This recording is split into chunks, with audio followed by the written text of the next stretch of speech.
بسم الله الرحمن الرحيم. هل أتاك حديث الغاشية؟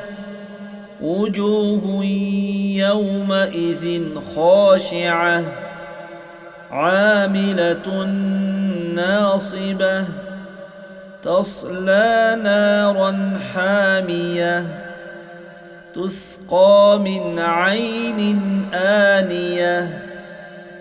ليس لهم طعام إلا من ضريع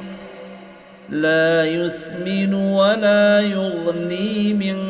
جوع وجوه يومئذ ناعمة لسعيها راضية في جنة عالية لا تسمع فيها لاغية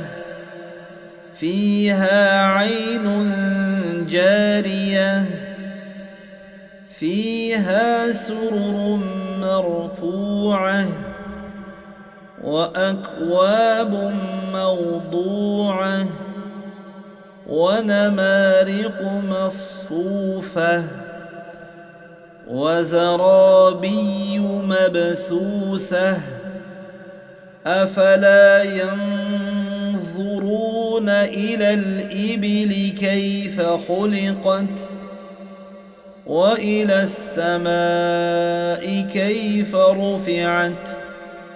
وإلى الجبال كيف نصبت